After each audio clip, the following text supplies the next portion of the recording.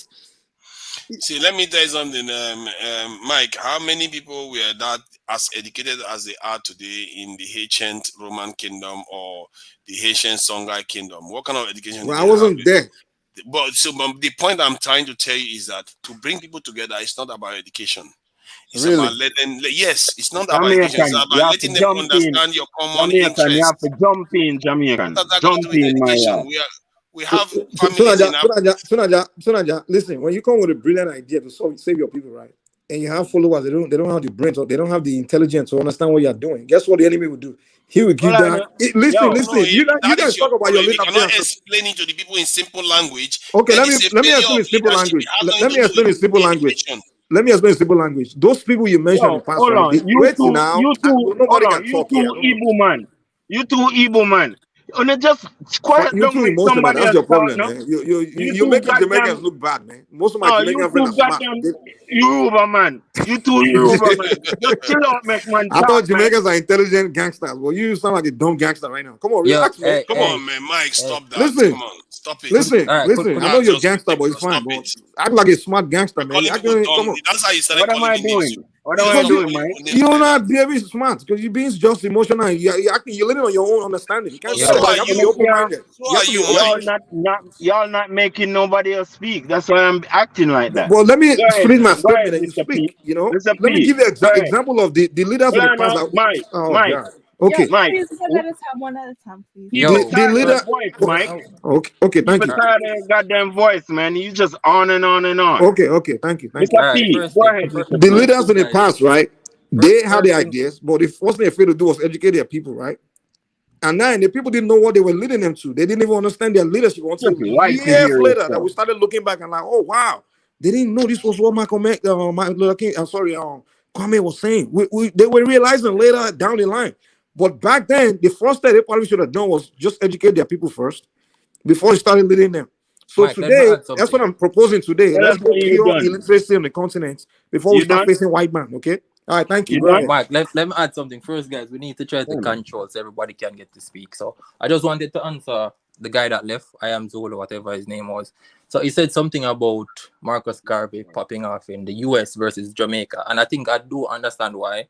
Because as a person that lived in Jamaica first, that came to the US, it's like racism is just out there. It's in your face. It's like, it's something it's an everyday experience. In Jamaica, it's not really like that. So it's like when somebody comes talking about racism, if it's not in your face in Jamaica, it's like, to you, this guy would be talking about something that's like, what is he talking about?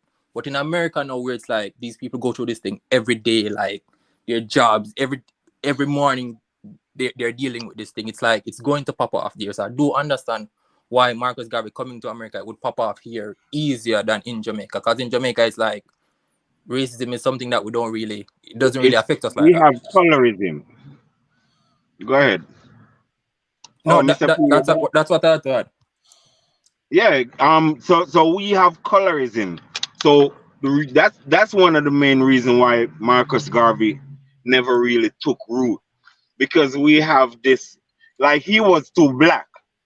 Marcus Garvey, his skin was too black to get any respect in Jamaica at that time. He would have to be a red nigger. If he was a red nigger saying what he's saying, he would have took off. You So if feel me? Marcus Garvey was like Bob Marley complexion, it would work. Yes. Yeah. Yes, probably. And that's why they like him in Jamaica too. A lot of them. A lot of them in Jamaica like Bob because of his red skin. Yeah, You but feel me? but but Bob Marley said You when he can, just went to Kingston though that yeah. because he wasn't so black, some people kind of treated him a certain way, like you're not really one of us. So I guess both sides had to deal with something. Yeah. You have a point, but we all, you know how we is, my lord. It's not like we don't like him. It's just that we're saying that him not know that yet. But when him get to know that, then we like it. You understand? We is not no prejudice people. When you come and talk patois as a white man, you come and speak how Jamaicans speak as a white man, it crack us up. You feel me? That shit crack us up. You feel me? So we not gonna be like, oh, you shouldn't speak like that and all that stuff. Chinese speak like Jamaican, patois. You feel me? Born and bred in Jamaica, all that shit. So we kind of a melting pot. We kind of diverse, but we mostly black. You feel me? But Marcus Garvey, he did have big positions in Jamaica, and he could have got rich in Jamaica if he wanted to. You feel me? He just dedicated his life to and he could have got rich in America without all of that. And he just dedicated his life to black people. You feel me? And to that, for that, my life is also dedicated to black people. And I think any black person don't think like that, you the son of a bitch. See, because if people can dedicate their life to fight crimes, dedicate their lives to teaching children, I don't see any reason why people can dedicate their lives to their people. As a matter of fact, I consider Okay. that the most purposeful thing to do, especially given our Okay. situation. So Let well me done tell on you. that one. Let me tell you. In Africa, there is no respect going on. If someone dies, the government don't mourn. It are what are the awards for the army? How dignified do you deal with the men of service that are the veterans? Do you have real veteran programs like just like America? Do you give your people real honor for fighting for the motherland and all that shit? No, no, you treat each other like pieces of shit. You feel me? Don't have no honor just because he's black. So I want people to fucking start giving honor to each other just because they goddamn black. I have a question for you guys. I have a question for you guys. Because I see somebody in the comment section talking about the Chinese. And personally, I feel like the Chinese coming into the Caribbean and Africa is actually a good thing. So I just want to know what you guys thought about that. I think the Chinese coming to the continent, it's okay on balance. You can say while others are coming here, it's a good thing, but technically, we really don't need them. If it comes down to it, if we need to get ourselves together, we really don't need them to do that. But if they come in and they want to give us opportunities by at least helping keep the other wolves at bay, yeah, so be it. I Yeah, don't mind. this is what I think about China. China, China is balancing Africa. You feel me? When it comes to the Caribbean, I'm scared if they buy out the television station and the radio station because I don't know.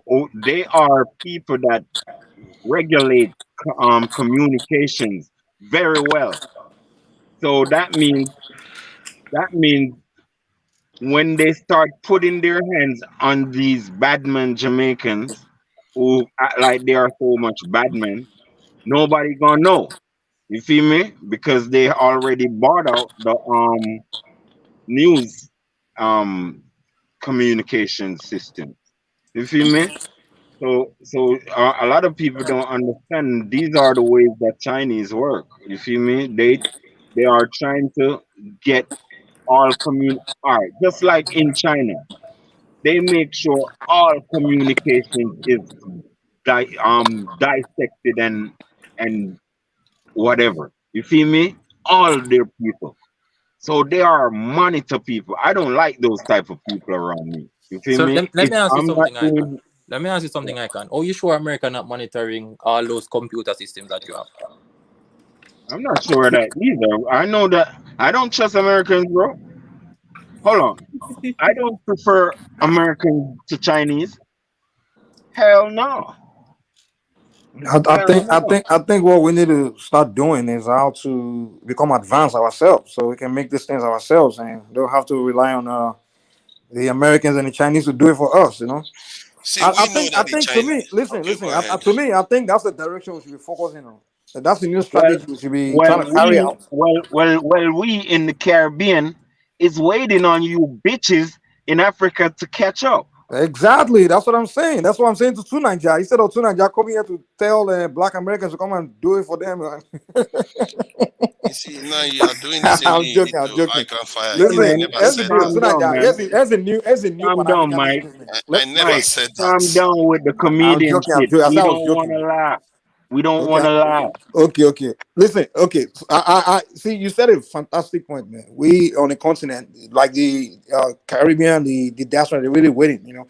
So No, we Tunanja, waiting on you to have your telecommunications extended to the Caribbean that we can get low cost telecommunications and even internet.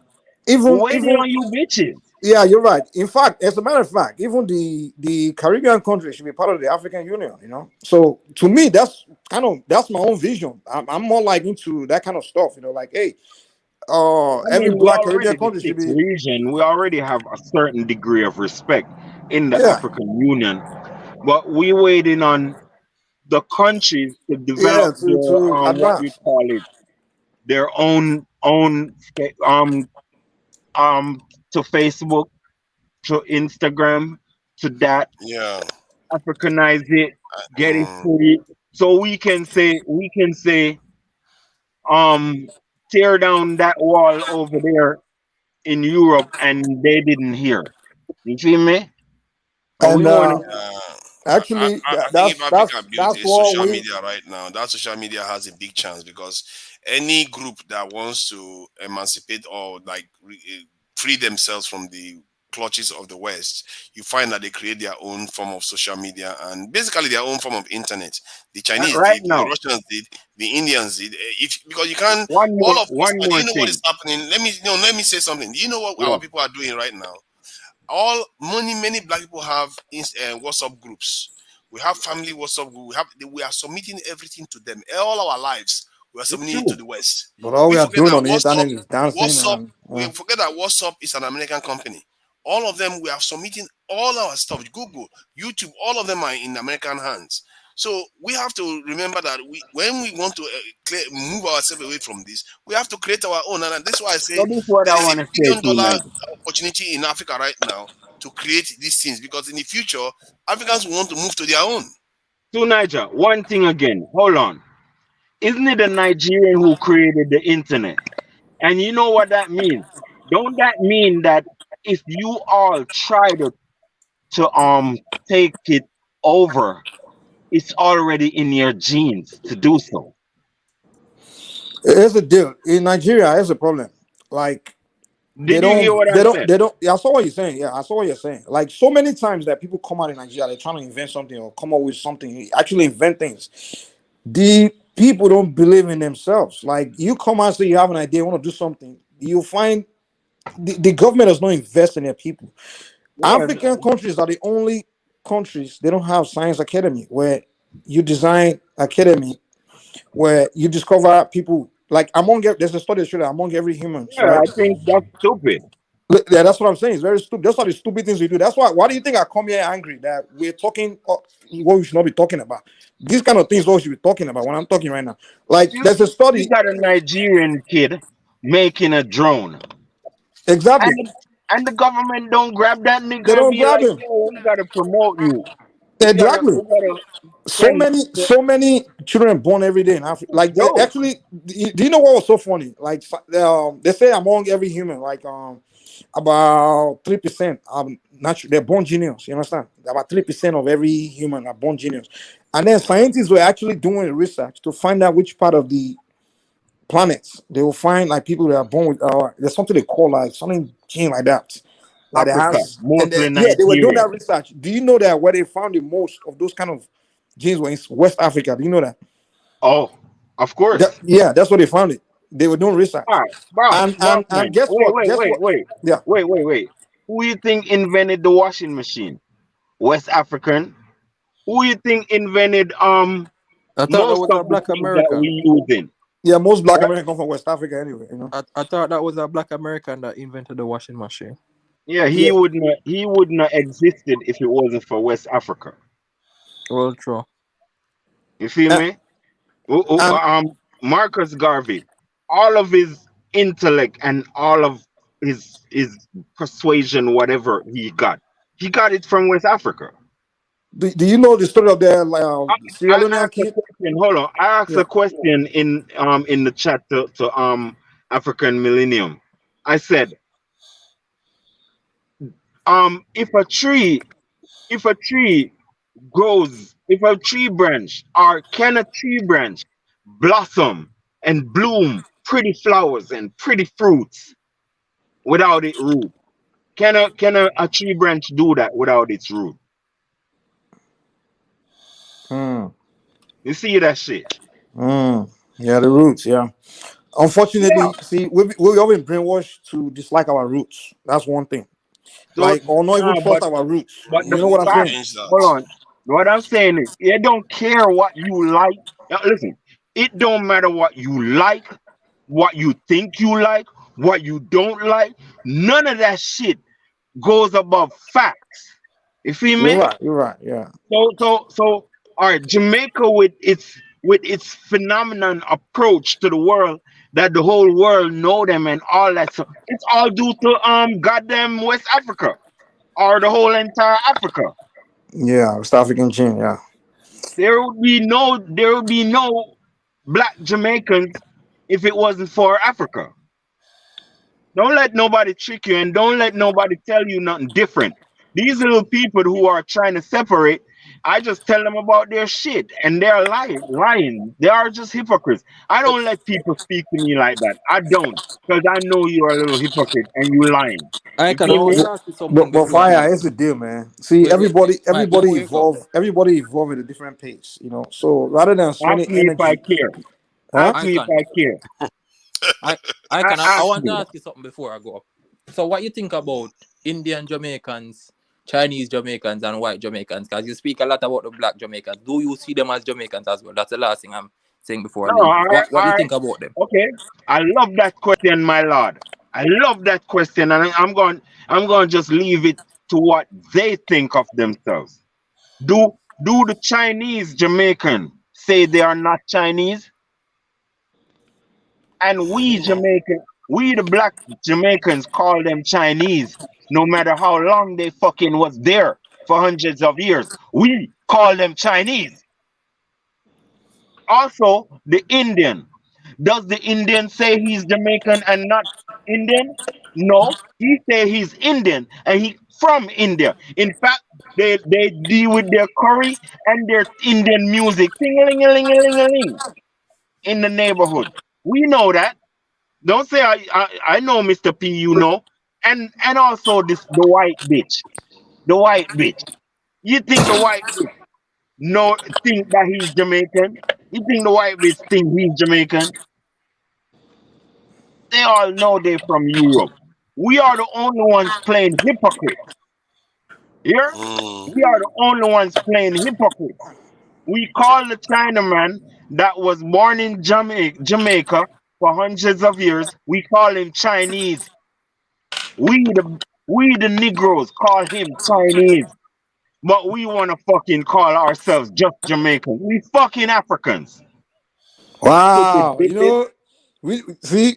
We need people like you, man. You know, see, to Nigeria, these are the people we should be inviting to Nigeria. You know, people that want to. People, you see, Wow. you relate So to people. now you are seeing the light No, because he no, gave no, you no, two no. You don't programs. force people to want to be Africans on this. See, someone said it's not. Leave them alone. There's no need to be getting on the internet No, fighting. See, I'm when you never run I into doing that. I won't when leave you never them did when that. alone. I tell them that, bitch, I don't care what the fuck you say. As if you say you black, you need to get the fuck out the race, or you are African, bitch. Oh my God. There's no need for the bitch part. you see, Tunaja, this way it works. You see, you want to do your unity and things like that. Hypocritical See, if you people. run into my man here, then you do it with him, because he's interested in that. He's interested in being I've African. said You, it you before now. you I spend said your it. energy with him to I join also him, have something but to it's say not to like you. you ignore him and you go look for somebody that says Indian and try to Also, force I him also have something to to be say to African. you Africans. I also have something to say to you Africans. Talking about you not black. If you're talking about you African, you not black. The fuck you mean you not black? You're not white. Who said And, that? and, and, Is it true and Nigeria said that? how come you are so hypocritical as to call the white man white? Who said they're not black? True Nigeria say you're not black? A lot of Africans. And you know why they don't want to say they're black? Because they treat black people like dogs. And they don't want to admit to their blackness because they have to stop their dirty behavior towards black people. That's why they don't want to admit that they're black. The point I was just making is that I still stand by what I'm saying. That I don't see a strategy, and that's why I asked you, Mike. Do you know of any African American, that is doing any massive project on the continent? Because I don't see why Indians, Chinese, and all the other people are coming there to gain wealth, and our people, the Jamaicans, are not there. The African Americans are not there. The Well, Brazilians are not there. they are doing some projects. Come on. What are they? Okay, can you name one? Like, big They projects built I'm talking about. they built a lot of schools and clinics. Schools and clinics. Yeah. Okay, That's the that's not billion enough, dollar right? They should business. come build it. They should come build a. They should build roads. Man, This is get the hell out airport. of here, man. You African sound millennium. ridiculous, man. Is that not your job? They should come to your African country and build millennium. road for you. Are you kidding me? Hold What? on. So now you saying ridiculous things a lot, man. You're Wait, saying Mike, so I want to I ask. Jamaicans. am doing. See, what are you saying? Jamaicans I'm should come not to finished. Nigeria and build your road for you. What kind of No, what I'm kind saying of they talk should. is Wait, that? Oh I my want to God, are ask you hearing what I'm African saying? millennium. You want the Why is African this guy deaf to American. what I'm saying? Wait, no, I'm Tinaja, if you saying that want the the Chinese African are Hey, there. American Niger, to build your roads, mouth is big, man. Calm down. you have to Make the pay them. lady. You have to give them contracts to build the roads.